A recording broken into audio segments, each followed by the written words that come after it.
Hi! இந்த சம்மருக்கு நம்ம வீட்லயே சூப்பரான ஒரு இன்ஸ்டன்ட் ஸ்ட்ராபெர்ரி ஐஸ்கிரீம் எப்படி செய்றதுன்னு பார்த்துடலாமா? ஐஸ்கிரீம் செய்றதுக்காக நான் ஸ்டவ்வில் ஒரு பேன் வச்சுருக்கேன். அதில் ஒரு 1/4 டம்ளர் அளவுக்கு ஃபஸ்ட்டு தண்ணி ஊற்றிக்கோங்க. அதுக்கப்புறமா 1/2 லிட்டர் அளவுக்கு பால் ஊற்றிக்கலாம்.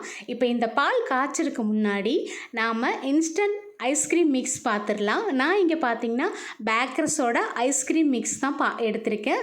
இதில் தான் நம்ம ஐஸ்கிரீம் பண்ண போகிறோம். இப்போ பால் நல்லா காய்ச்ச விட்டு எடுத்துக்கலாம். ஒரு 2 தடவைக்கு பால் நல்லா பொங்கி வரட்டுங்க. அதுவரை வெயிட் பண்ணலாம். பால் இந்த மாதிரி நல்லா பொங்கி வந்ததுக்கப்புறமா நாம் எடுத்து வச்சுருக்கிற ஐஸ்கிரீம் மிக்ஸ் பவுடரை இதில் அப்படியே போட்டுடலாங்க. இது எல்லாத்தையுமே ஒன்றா போட்டதுக்கப்புறமா ஒரு ஸ்பூன் வச்சு நல்லா மிக்ஸ் பண்ணி விடுங்க. இது கொஞ்சம் கூட கட்டி இல்லாமல் நல்லா மிக்ஸ் பண்ணதுக்கப்புறமா இது ஒரு 2-3 தடவைக்கு நல்லா கொதிக்க விட்டுடலாம். இந்த மாதிரி நல்லா கொதித்து வரணுங்க. இப்போது நல்லா கலந்ததுக்கப்புறம் பார்த்தீங்கன்னா இந்த அளவுக்கு லிக்விட் மாதிரி இருக்கும். இந்த மாதிரியான பக்குவத்துக்கு இருந்தால் போதும். அடுத்ததாக பார்த்தீங்கன்னா ஒரு டிஃபன் பாக்ஸில் இதை அப்படியே போட்டுருங்க. இது ஆறுனதுக்கப்புறமா ஃப்ரிட்ஜில் ஒரு 3 மணி நேரத்துக்கு நம்ம எடுத்து வைக்கணும். இப்போது 3 மணி நேரம் கழித்து நான் ஓப்பன் பண்ணி பார்க்குறேன். இந்த அளவுக்கு நல்லா ஐஸ் கட்டி மாதிரி இருக்கும்.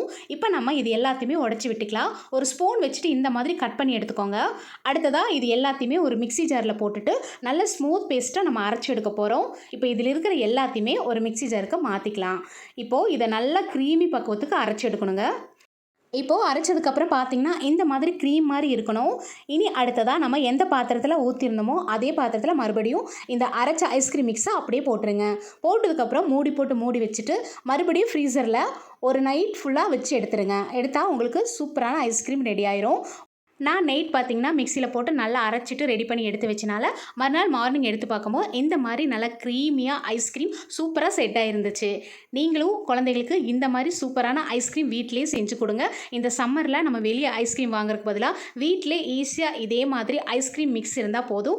பாலும் ஐஸ்கிரீம் மிக்ஸ் மட்டுமே போதுங்க. சூப்பரான ஐஸ்கிரீம் வீட்டிலே ரெடி பண்ணிக்கலாம். இந்த ஐஸ்கிரீம் மிக்ஸு எல்லா சூப்பர் மார்க்கெட்லேயும் கிடைக்குங்க. இதில் நிறைய ஃப்ளேவர்ஸ் இருக்குது. கண்டிப்பாக இந்த சம்மருக்கு இந்த மாதிரியான ரெசிபியெல்லாம் நம்ம வீட்லேயே ஈஸியாக ட்ரை பண்ணலாங்க. வீடியோ பிடிச்சிருந்தா லைக் பண்ணிவிட்டு சப்ஸ்கிரைப் பண்ணிக்கோங்க. பாய்.